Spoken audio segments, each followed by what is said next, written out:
Welcome to the Aspen Center for Physics. My name is Marisa Walbert. I am the Office and Communications Manager here at ACP. Thank you for joining us this evening. Just a couple quick announcements. Please silence your phones and keep conversations to a minimum. We are live streaming, which is pretty cool. We've been doing it for the past couple lectures. So if you want to rewatch this lecture this evening, please feel free to check out our YouTube page, Aspen Physics, and you can rewatch or share our lecture. Next week's lecture, Live Fast, Die Young, the meteoric rise of giant galaxies, with Rachel Bizanson, it's about halfway full. So if you haven't RSVP'd, I strongly encourage you to do so. It's a pretty easy process, and if you have any questions, by all means, give me a call. This film is filmed for educational purposes, and without further ado, I'm going to turn over the mic to David. Thank you.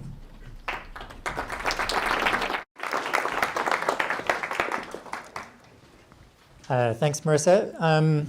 I'd like to join Marissa in welcoming all of you to this free physics lecture, which is sponsored by the Nick and Maggie DeWolf Foundation. Marissa and all of the staff here at the Aspen Center for Physics really do a tremendous job of both facilitating technical programs for scientists, as well as organizing public lectures and other outreach events. And so I'd actually like to go ahead and ask all of us to give the Aspen Center for Physics staff a round of applause.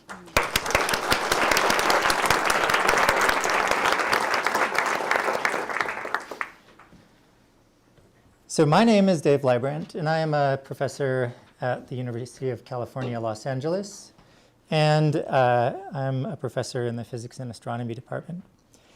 I'm here this week because we have a workshop right now that I've been participating in, and the theme of this workshop is brainstorming and planning how we might hope to unravel some of the mysteries of the universe by using a new type of instrument called a quantum sensor, and in particular putting these quantum sensors on spacecraft that will travel across our solar system. I looked back at my notes this afternoon and saw that the first time I came to the Aspen Center for Physics was in 2019, and at that workshop I was, I'll call myself still an early career scientist, and I really loved that workshop. I had the pleasure of discussing my experimental research with some of the leading particle physics theorists of the day. And that was really influential in the trajectory of my career since. And as I've attended more workshops over the years, I've really come to appreciate how unique this Aspen Center for Physics is in its ability to bring together a really wide cross-section of physicists from across the globe and facilitate really wonderful work. I don't think there's anywhere else quite like the Aspen Center for Physics anywhere in the world. And I think that's only possible because of the tremendous community support that all of you give to the Aspen Center for Physics. So I'd also like to give all of you a round of applause.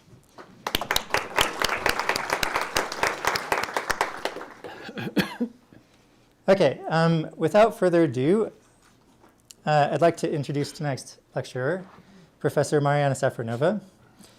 Marianna's journey as a physicist actually started when she was very young. Her mother is a successful physicist on her own right.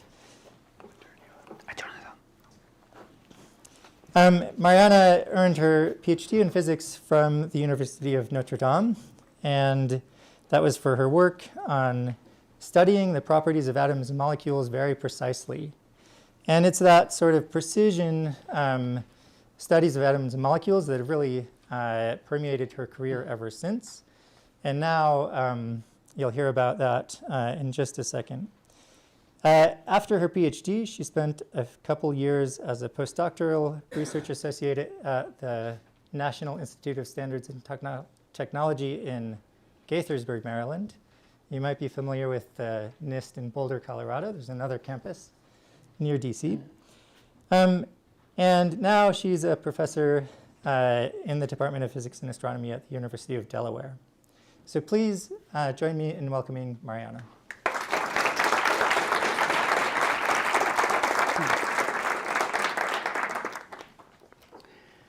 Thank you so much for coming.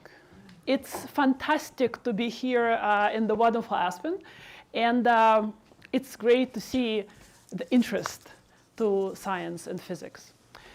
As we watch our beautiful universe, we wonder, what is it made of? And at this point, we know what the human body is made of. We know what those beautiful mountains are made of. And even after the hundreds of years of studying and our modern technology, we still have no clue what universe is actually made of. It is not made of the same stuff we are made of, which is really weird. And that's what my talk today will be about. I would like to all of you invite to join me on a journey through time.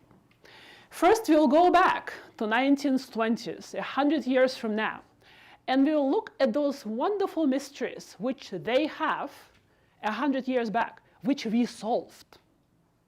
And then from the solutions of those mysteries, those come those fantastic modern technologies. And now we have other mysteries as well. We don't know what universe is made of and many others. And we would like to solve it with those fantastic devices which Dave is actually built.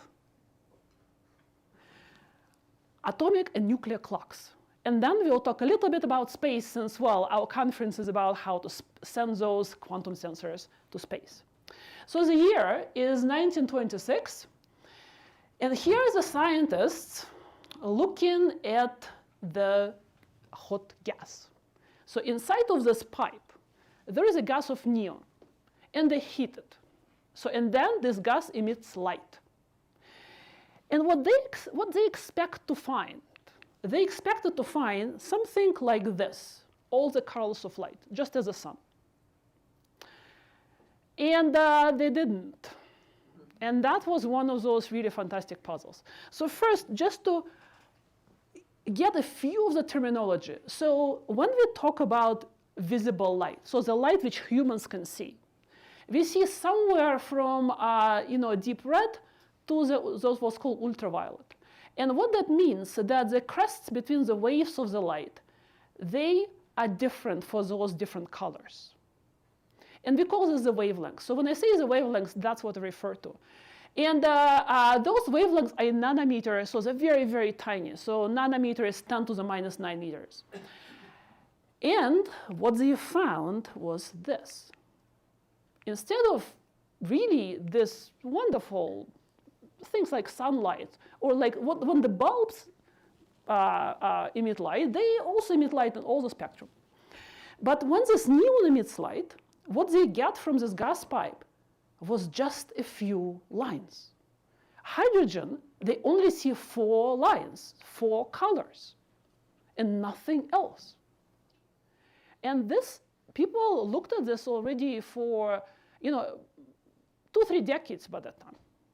And they got the same thing, and they had no idea why the atoms emit light in those specific colors. And more than that, they got the same result all the time. Oh, sometimes more precise experiments see more lines, and sometimes they just couldn't see some of the lines. But never, they have seen anything except those 4 lines out of hydrogen. Well, let's put it this way. In 1926, they still didn't know what atoms were made of. So the fact that they don't know why they're emitting this light was not that particularly surprising.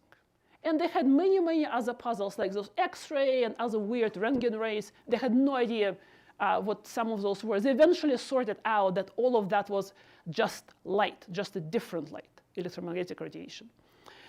By that time, what they had, they knew about electrons. So electrons have charge -1, they're negatively charged, and already found the proton. So the nuclei here consist of protons and neutrons, and by 1926, they didn't figure out the neutrons yet. Protons and neutrons are not actually elementary particles. They're also made out of quarks. We will not talk about quarks today, but we will talk about nucleus. That's a whole different thing. And that was very puzzling. So why? So hydrogen atom only has one electron. So why is this one electron only emit 4 lines?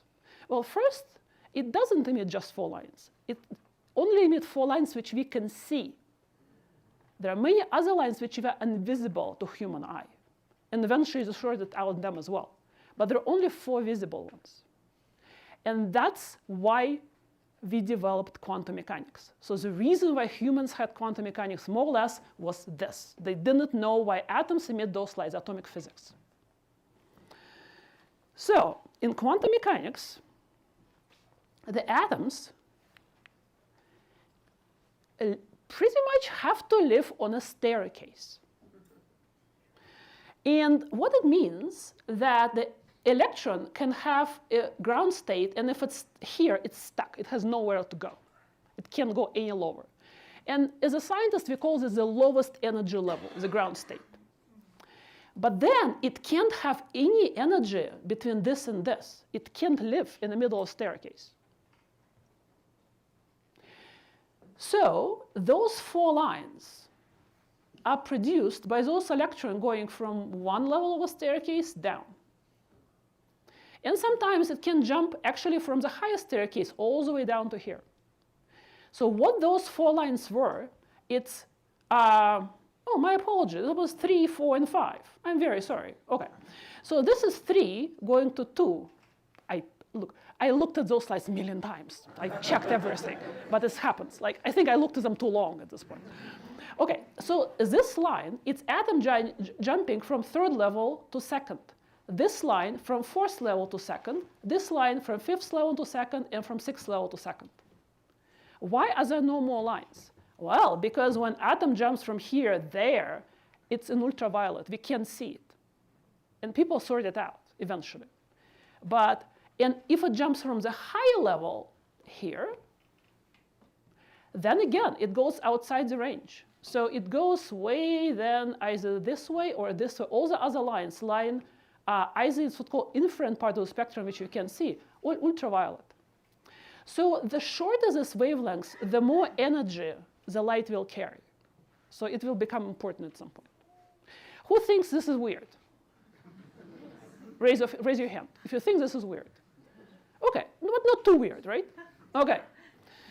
Now, the next thing.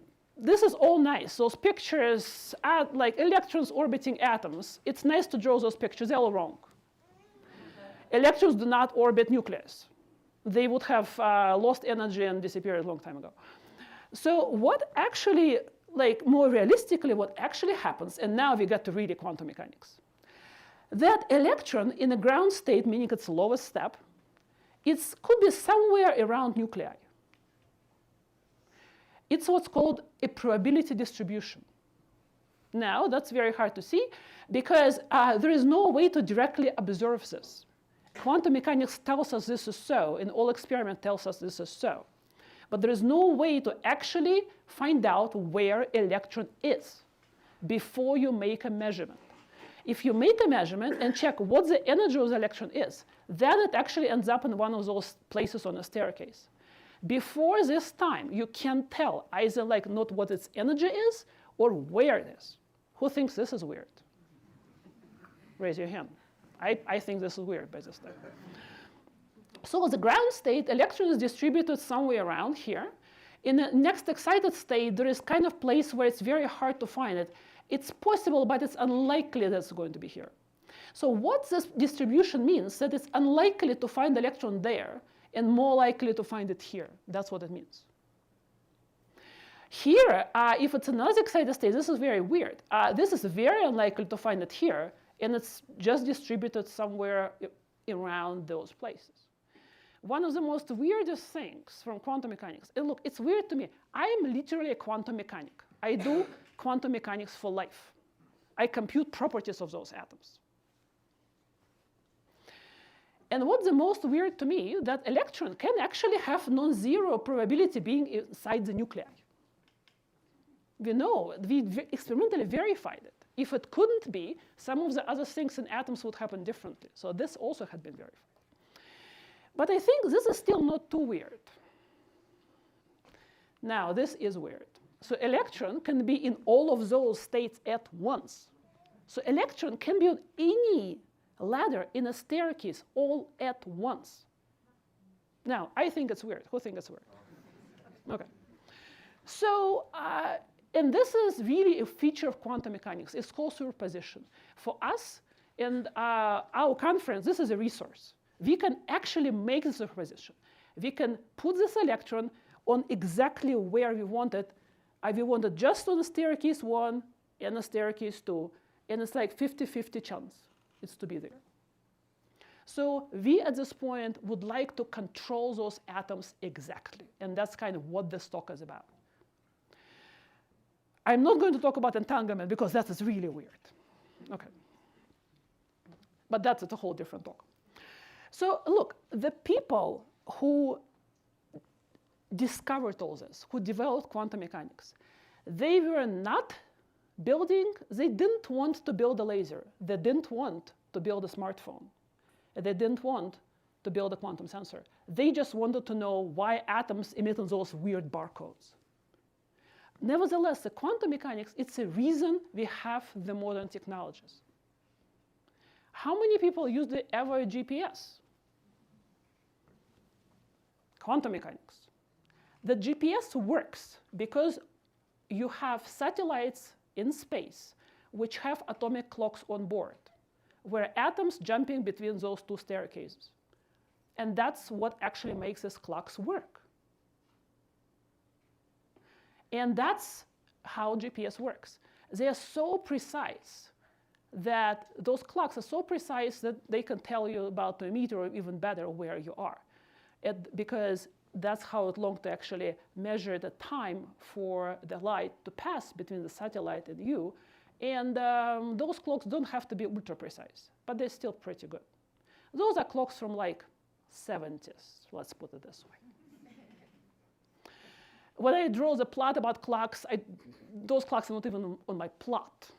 So, but then the semiconductors, the reason why we understand the chips, and semiconductors, it's also because we understand quantum mechanics. The reason the lasers were invented in the 1960s, solar panels, many technology, many medical technologies only exist because of quantum mechanics.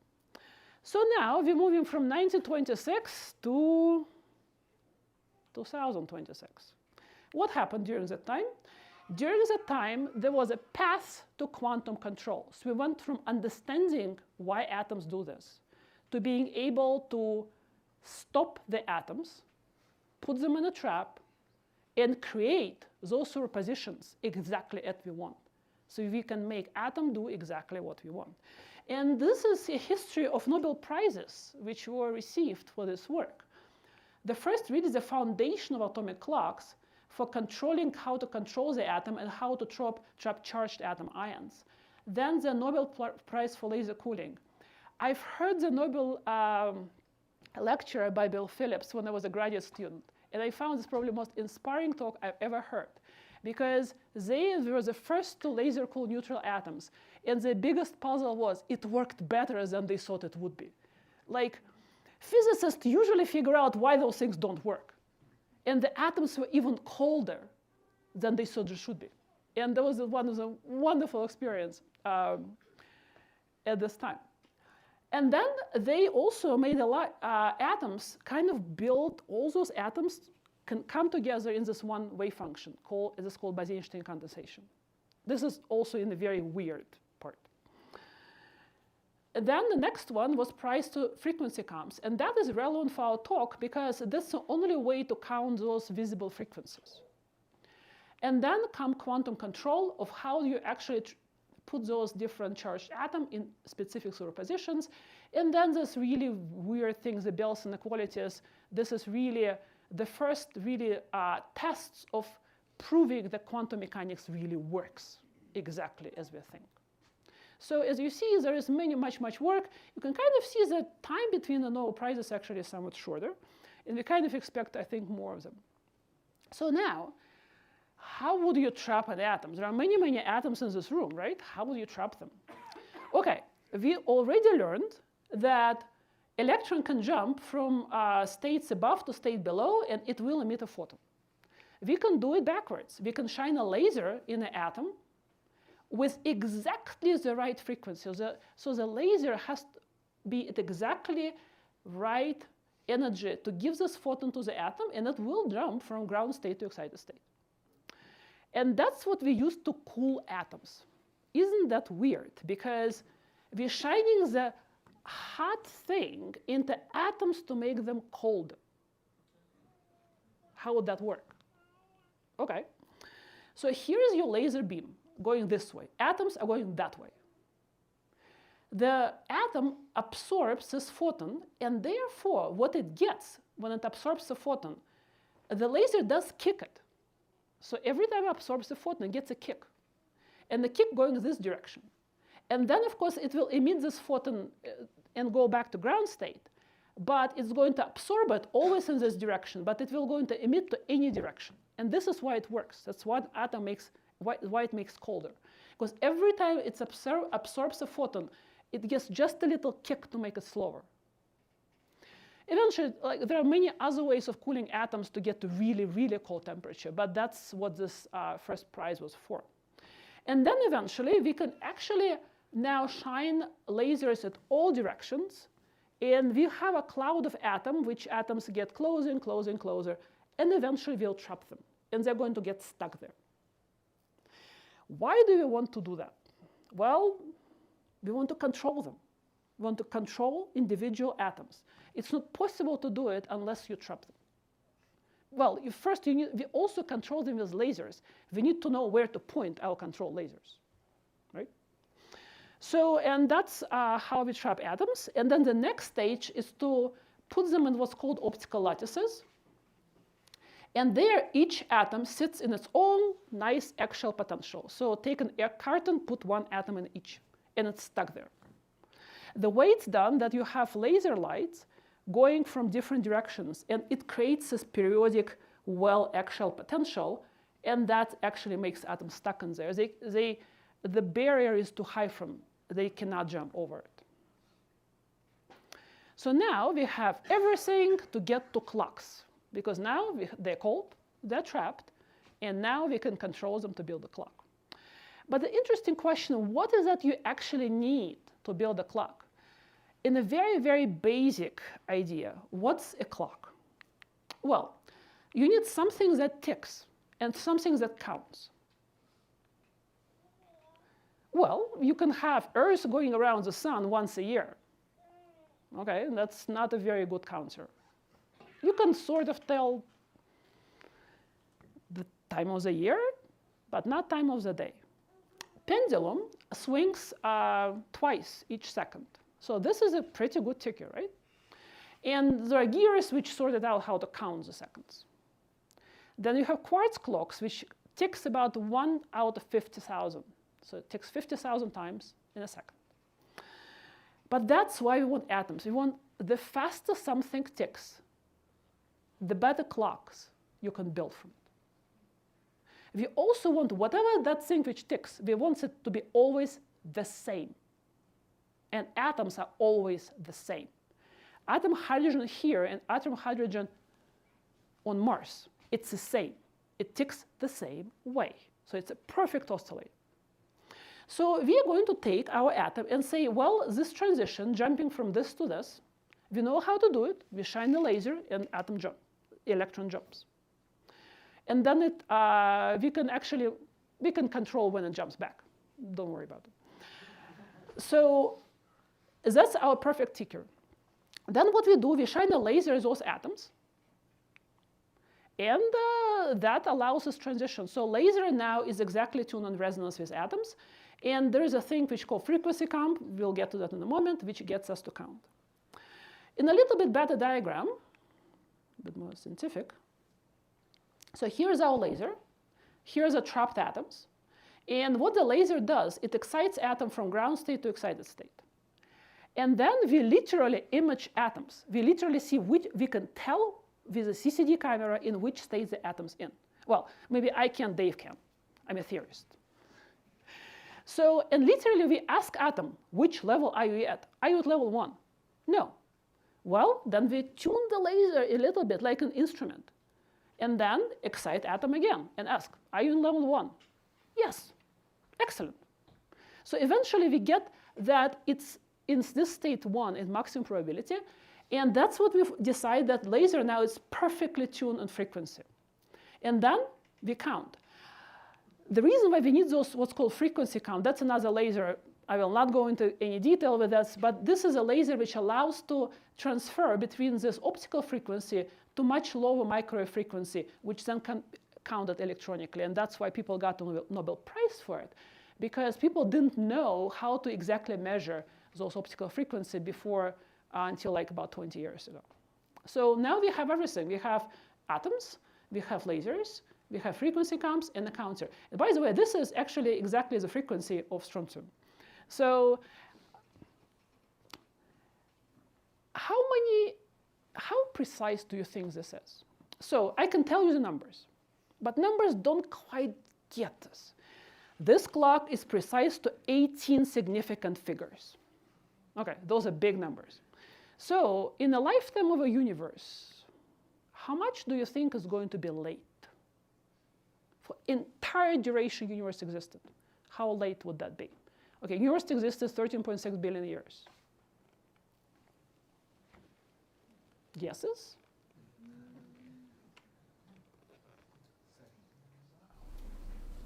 Seconds? Hours, seconds, others? Millisecond? Dave, you need work. Milliseconds. Less than 1 second. Oh, I'm sorry. So in the entire lifetime of universe, the accumulated error would be less than 1 second. About, at this point, already about 0.1 second, but not quite the millisecond yet. We do want the milliseconds. There is no reason why we cannot get to milliseconds. So at that level of precision, interesting things happen. The clock becomes a sensor. What does it mean? Well, in order to get to this precision, we need to make sure the clock, the atom, talks to us and to nothing else. Which means we have to isolate it from everything. But there are things you just can't isolate it from. So for example, the clock will feed the heat, the fact that there is a 300 kelvins. Then the clock will feel a lot of electromagnetic fields. And there are ways to get rid of that, but it's hard. The clock will also feel the fact that, well, there may be some sort of gas left in a vacuum chamber, and it just hits those atoms occasionally. It also will feel gravity. And that's one of the most important points. You cannot get a restraining order against the gravity on Earth. You need to go to space. There's no way you can shield from electromagnetic fields. You cannot shield against gravity. You really have to go away. So also maybe some weird space-time fluctuations, gravitational waves passing through, some other waves passing through, which you don't know what that is. Students sneezing, okay. So therefore, we can say, oh, it's terrible. All those things, they don't let me build the best clock. Or we say, it's great, because now I can measure all of those things. So the clocks can literally measure gravity. They're that precise. You can say, how would clocks measure time? How would measuring time allow you to measure height? Well, because gravity wraps time. Everyone now is sitting in a chair. Okay, stay seated. Your head is aging faster than your feet. Literally. Well, by very little. So, and that's kind of the basic idea that Einstein's theory of general relativity tells us that time runs slower in stronger gravity. And this is a measurable effect. That experiment actually had been done. People put a clock at the bottom of a Sky Tree Tower in Tokyo, and on top of the Sky Tree Tower in Tokyo, about 400 meters, and they literally could measure the distance with two clocks. Now, more interesting now, so how small difference can you measure? People got to 1 millimeter at this point. That requires 19 significant figures. So here, what you see here are trapped atoms. Only now they're trapped not in actual potentials, but in those pancakes. So each of those pancakes have a lot of atoms. And atoms are very tiny. This is macroscopic. This is 1 millimeter. So they measure the difference between the bottom atoms and top atoms. And they compared the frequency of the top atoms and bottom atoms, and they actually got this height of 1 millimeter. So this is not as weird yet, but this is useful. So how is it useful? So I will talk about the weird stuff later. The way it's useful, because you can actually use it to measure gravity. And people are now already have proof and principle demonstration. They literally pack their lab and put it in a truck. Okay, they put them in boxes first. And then they're going to drive it to the mountain. So people from East Boulder are going to drive it to the mountain and get the height of the mountain. You can imagine how much all those geophysicists who are studying the Earth, the monitoring general glacier melts, the groundwater, earthquakes. We just heard actually a fantastic talk from Hititoshi Katori in Japan. They're actually building commercial clocks to literally see how Japan surface rises and falls and see if they can eventually maybe use it to predict earthquakes. So they're actually that precise. So those are not just devices in a lab. One of the Japanese company actually now said that there are companies which build and sell those things at this point. So some actually for not as precise laboratory but some actually now almost as precise as the laboratory ones. Okay, so we talked about previous mysteries. We solved those mysteries. We built those fantastic sensors. We actually use them for practical things. And now we have a new mystery. Our new mystery is that as well we thought we understood gravity, apparently something very strange happens in space.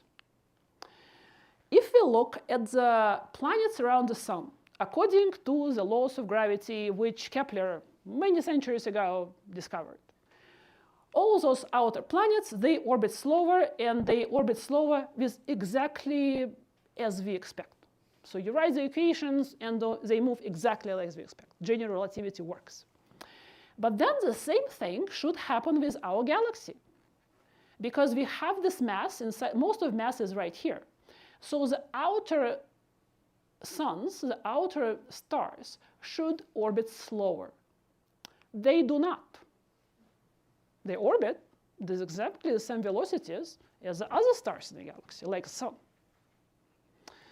Surprisingly, is that this puzzle is almost as old as puzzles of atomic spectrum. The first person to suggest that there must be some sort of invisible matter, which we just can't see, but it's there. So it still participates in the gravity, but it doesn't shine any light. That's why he called it dark matter. And this person was Fritz Zwicky, and he actually done it in 1933. You can see that no one believed him. Okay, so he haven't actually looked at our galaxy. He looked at the galactic cluster, and he looked at velocities of galaxies in the galactic clusters, and he thought the cluster shouldn't exist. It will just get ripped apart. And he figured that clusters have to have 10 times more matter that we can see. By the way, he made 2 mistakes. He had another factor of 10, wrong factor of 10 in one place, and another wrong factor of 10 in another place, and they kind of canceled each other. He didn't quite make a mistake. He just had a not very good instrument at that time. So, but people verified this for a long, long time. And at that point, I will not go through details, but I'm happy to answer questions about it. So we have this issue with what's called rotational curves. Then also we have issues when clusters collide, then the gas gets offset from where the whole mass is. And then, of course, we have the observations of how universe looks like. And the way it looks like is that we have to have this dark matter. How much percent do you think we don't know? Well, a lot. So the stars, the planets, us, it's 5%. Then there is another 27%, so this is all matter. So 85% of all matter is not visible, and we have no idea what it is. We can tell it's there because of all of those observations, but we don't know what it is. And we didn't know what it is in 1933, and we don't know what it is now. And then we have a dark energy, so we have now two fugitives, which we want to find. Those we believe those are two different things. The dark energy, we labeled the fact that our universe expands. And somehow this expansion gets accelerated. It's almost acts as anti-gravity. We have no idea what that is. I will not talk about this today, but we want that too. Now, dark matter, people seriously start to search for it in about late 90s. Meaning spends millions and tens of millions of dollars, put those large experiments, they have to be underground. Because there are those cosmic rays which kind of look like dark matter, but they're not. So they go 2 miles underground and build a huge detector, hoping that dark matter particle will come, strike the nuclei, and we will see like light or other effects. Well, the universe doesn't seem to be reading our grant proposals. How rude. Because despite that we have a large number of those experiments, we haven't found this heavy dark matter. It was a great idea. It's still a great idea. We're still looking for it. But then people decided, let's think what else can it be. Let's think it's not heavy. Let's think it's very, very light. How light? Much lighter than the electron. And then interesting things happen. The dark matter becomes so light that now it all puts together as a wave. So it literally looks like a wave. And this wave could be the size of Earth or size of solar system. Which means we can just sit with our clocks and wait for the wave passing through, and it just accumulates in our signal. Those things will do absolutely nothing to particle physics detectors. So instead of writing papers why they haven't found dark matter yet, they are now writing papers about what else dark matter can be and how we can detect it. How would this work? So let's say we have this dark matter wave. You will have to trust me on the next sentence. When such a wave talks to photons or to normal matter, it changes the masses of things. It changes how electromagnetic interaction works. So it changes what's it called coupling constants. If you ever have seen open the physics books, how many people open a physics book? A few, excellent. You can, like, it used to be, I don't know what, so you open a book and here's like list of constants, like speed of light, right? And there is this constant alpha, which is called fine structure constant. It defines how strong electromagnetic interaction is. By the way, it has this really weird property. Its number is 1 divided by 137. Why? It could be 1. No, it can't be 1. If it was 1, then we wouldn't have atoms. They'd be blown apart. So the fact that this constant is 1 divided 137, it's a fact that we exist. You can change it by about a little bit. It could be 1 over 132, and we still would exist. But then the carbon atoms would not exist, with either it would be heavier, or it'd be smaller, or it'd be larger. And we don't know why this is so perfect for us, by the way. That's a whole, the fact that some of those constants are so fine-tuned, this is in part, some people talk about those multiverses. Because, well, maybe we just end up with a universe like this. Well, this is a different talk. What's important for us, that all those things which you see in the end of the book, they start to oscillate. And those steps in a hydrogen atom, they depend on those constants. Therefore, those energies also start oscillating. And different clocks see it differently because we have clocks which are based on different atoms. And we will also have clocks based on nuclei. It's a whole different thing. All we do, we just measure the ratio of two clocks. And again, Dave does it for a living, develops those clocks and makes those fantastic measurements. And then we look that the ratio should be just straight, right? Because if constants don't change, nothing in the normal physics can change those constants. And then they look for those oscillations. So that's kind of detector methods, and people have been doing for a while. Well, we haven't found dragons yet. So physicists do those exclusion plots. That's how strongly this dark matter talks to photons, and here is the mass of those photons.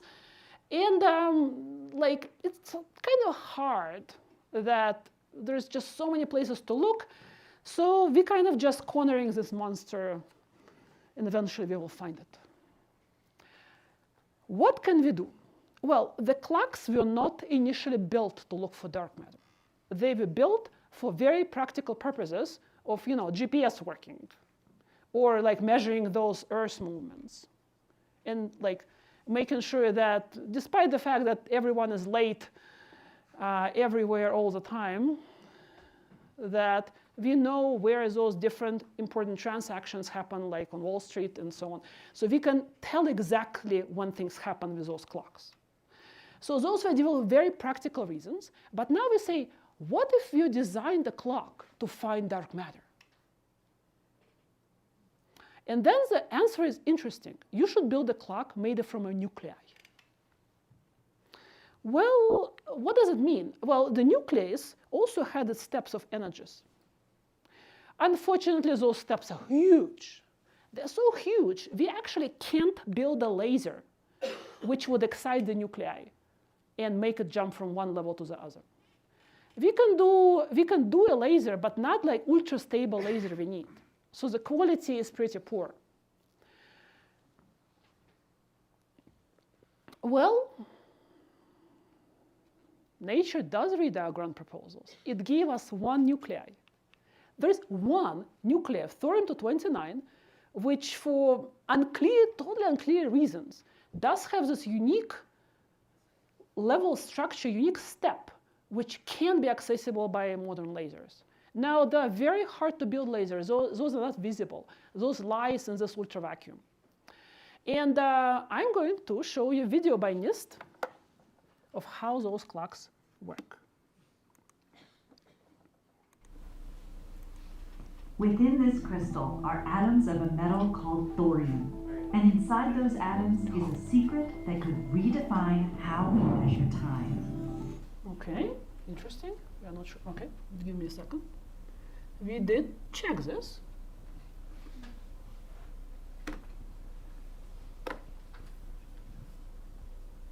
This is a real picture, by the way.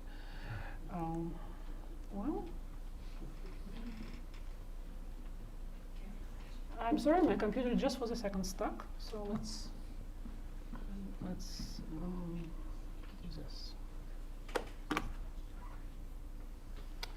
If I could have help from someone who knows maybe better what's happening.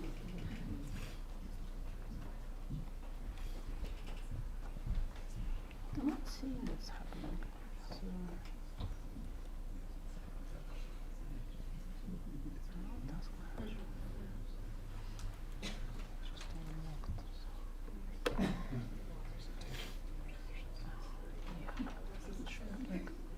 my mouse is not working. Is this working? No. Okay. Okay, duplicate. Okay. Oh, will be perfect. Okay. So, my apologies. You see how difficult it is to make experiments? That's why I'm a theorist. Okay. If I didn't know that I want to be a theorist, then my undergraduate electronics lab would have convinced me of that. So, okay. Crystal are atoms of a metal called thorium. And inside those atoms is a secret that could redefine how we measure time.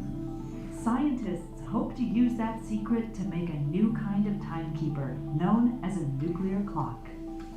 Today's best clocks, atomic clocks, keep time using electrons. These tiny particles form a cloud within the atom. When hit with microwaves or light at just the right frequency, electrons can jump between energy levels. By measuring the frequencies of light that make electrons jump, atomic clocks can count time with extraordinary accuracy. But nuclear clocks could go even further.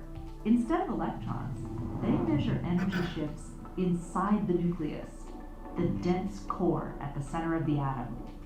In one particular type of thorium, thorium-229, a nuclear jump can be triggered by ultraviolet light, which has a frequency much higher than the light used by today's best atomic clocks.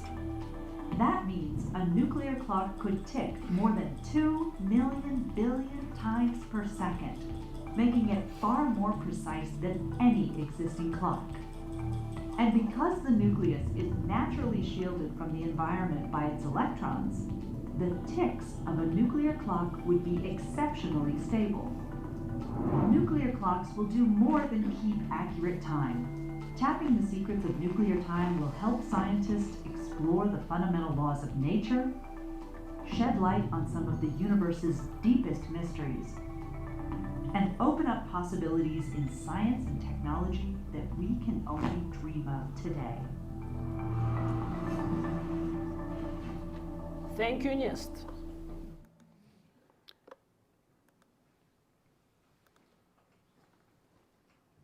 All right. I wanted to show you a little bit about science which is happening like right now. So this is like, it's complicated, I know. So this is our proposal. It's literally a plot from our grant proposal. It's published in this paper. So me and 3 other scientists, we asked for $15 million from a European Research Council with only purpose to build nuclear clocks to find dark matter. Let me tell you why this was so ambitious. At the time we were writing it, the nuclear clock, the precision, first, no one ever excited this transition by laser. Its frequency was known to exactly 1 significant digit. So we knew the frequency at 2021 to 2 digits. And no one ever excited by the laser. So, and then we said we'll build this laser, and we'll build this laser, and we'll build this laser, and then we'll just improve the laser. That's kind of the summary. Our research panel, so I literally had to actually go to Brussels in person. And there were many, many scientists, and they literally said, we read your proposal. It looks like you're asking for a lot of money and a lot of people to build a lot of lasers. Yes, that's exactly what we want to do. Because literally, this is 148 nanometer. None of those, all of the other clocks are at much higher frequencies. So, excuse me, much higher wavelengths. So here is where the nuclear clock is now. In 2024, actually, people in Boulder, in Gila, which were not part of that collaboration I'm talking about, but our collaboration, and it's kind of fantastic that people in different countries work together, even being competitive groups. People in Austria sent Boulder their crystal made from thorium, because it's very hard to make those. You've heard about those crystals. You need to put, those are radioactive things. Not very, just a little bit. Well, very, almost safe. Especially like they're safe enough that experimentalists, theorists here. Look, we're going to show you the thorium crystal. Here it is. Here's a chamber, like look at it. So it's that safe. So this collaboration, and then it so happened that Junyi's team at Gila actually had the right laser, and they improved it for a few years, and they measured the frequency of thorium now to 12 significant figure in 2024, and now they actually have 1 more figure. So you see, we are sure we're going to get, well, somewhere like right there. So this is incredible, the fact that already now, even with 13 digits, we already just submitted a paper on arXiv where we set the best limit on some of those dark matter parameter space, which no other experiment have seen yet. We haven't found dark matter, though. And since this conference is about space, I'll show you just a little bit of some, like at least one idea of how we can do this in space. So the reason why we would like to be in space, because, well, space has, we are not limited by the very noisy Earth. There's no Earth's gravity. And also, there may be some interesting things happening in space which are not happening on Earth. So one of those ideas that something very special may be happening around the sun. Anyone heard about the Parker Solar Probe? So NASA sent a probe to space which almost literally touched the sun. So it was actually closer to the sun. They almost were like touching the corona. They were closer than 10 radius of the sun. And my particle physics collaborator asked us, look, let's just pack that clock lab, put it in a satellite, and send it to the sun. We need 4 hours of elliptical flyby. Like, why would we care? Would it make a difference? Because some of the theorists actually think that it's possible that this dark matter clusters around the sun. So they think there may be way more dark matter to detect there near the sun. Now, it's a theory, but at least we published a mission proposal. So, and in conclusion, I would like to say that in 1926, people were not building lasers. They were not building smartphones. They couldn't even imagine the GPS. All they want to do is solve fundamental mysteries. But because of solving those fundamental mysteries, we actually have all those quantum technologies. So when we find dark matter and know what the dark energy is, and by the way, there are many other puzzles, what technologies would we get from that? We have no idea. But also, I'm a physicist. And I think which I would really love the most, that we may be the generation to finally say what the universe is made from. Thank you.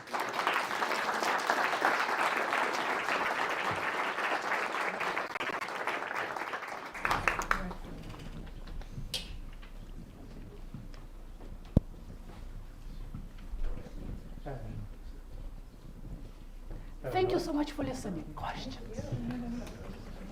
Okay, well, let's thank Marianna, but also, okay, yeah, this is right.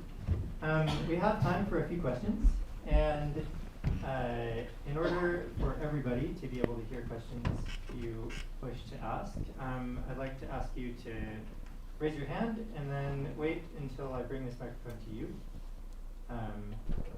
So, the floor is open for questions. Does anybody want to ask any questions? Please, please do. I'm close. Where are some of the best lasers being built right now? Well, okay. So first, the best is hard to describe. So the best for clocks, maybe not necessarily the best for clocks. Okay. So the best. Okay. Again, what we want the laser to stay in the same phase and frequency without talking to atoms for as long as possible. So if this defines the best, then there are lasers built jointly with PTB in Germany and Boulder here actually in Colorado. So they have this ultra-stable cavities, and I'm sure actually Dave can answer this better. And that makes lasers not go away from these frequencies for seconds. They're so precise that what actually makes the biggest issue, it's the fact that, so here's a cavity, and it has mirrors inside. The thermal motion of atoms in those mirrors, it's what's the problem. So this is actually amazing. So those lasers can shine the light back and forth to the moon many, many times before they actually get out of the coherence. So, but it's, now for the nuclear clocks, that's a total different lasers. And again, one is being building, like there are several being built around the world. The JILA has, for now, the one which actually made the measurement. Then there are several PTB, and there are several in other countries, presumably as well. So those are difficult to build and very expensive. Also, we would like different lasers. There are different other properties. But I remember when I was a postdoc or a young faculty, no one dreamed about building lasers at those frequencies. Well, maybe they dreamed. But when I said like, oh, like excitingly, I want this experiment, you're like, do you know that this is like 300 nanometers? Like, think about something else.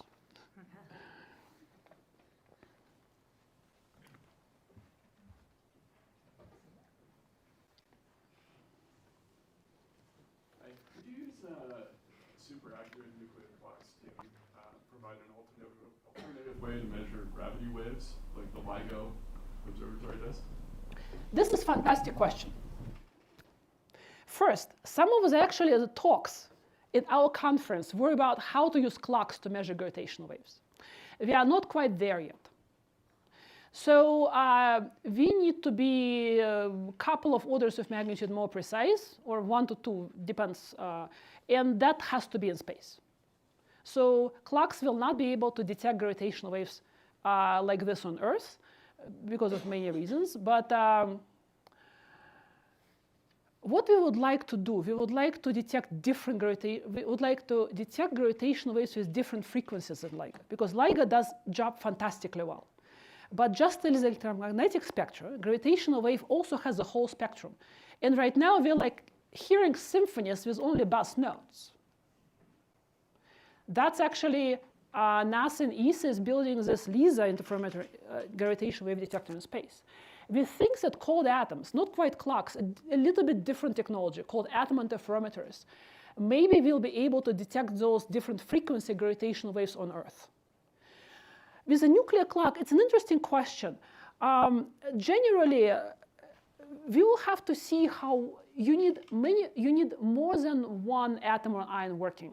Generally, if we find that this idea of a crystal, that you have nuclei in a crystal, and we would able to get this crystal clock to that accuracy, then it actually would probably actually become very interesting for gravitational wave detection. But if we have to go back to the same way we do it with atoms, just taking one thorium and interrogate 1 or maybe 100 thorium, then probably other clocks would be better when you just have more particles. So it remains to be seen. We're actually very hopeful because it could be very compact. But it's totally new for us. No one ever ran clocks that way. So.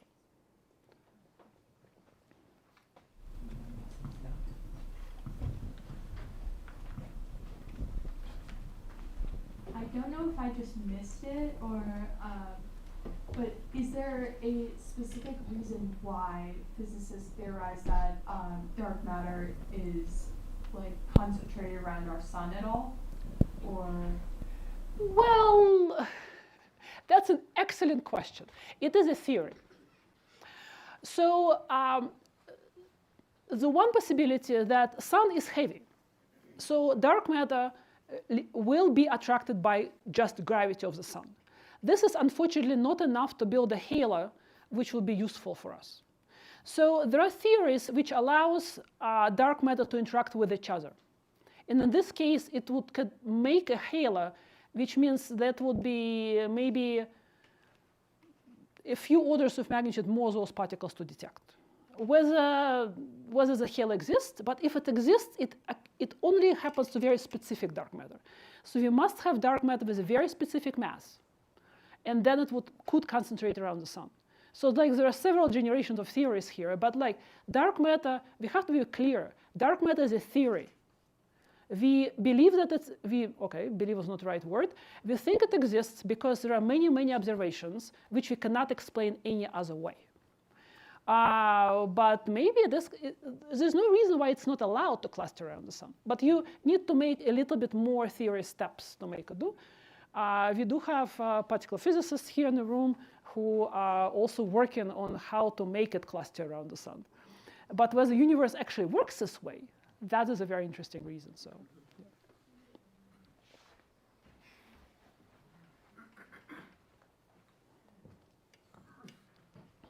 If such clocks do not give any evidence for dark matter, thereby ruling out a whole low energy spectrum, where else could dark matter be hiding? Everywhere and nowhere. That is kind of an unfortunate result. Give me a second to explain. So first, one of the issues is those predictions. is that particle physics colleagues can divide when they write all the theories of dark matter, in front of what they call Lagrangians, they can always put a very small number, which explain why we haven't seen it yet. Unfortunately, it also doesn't tell us where we should start seeing it. So if dark matter is this theory of WIMPs, we should have started seeing it by now.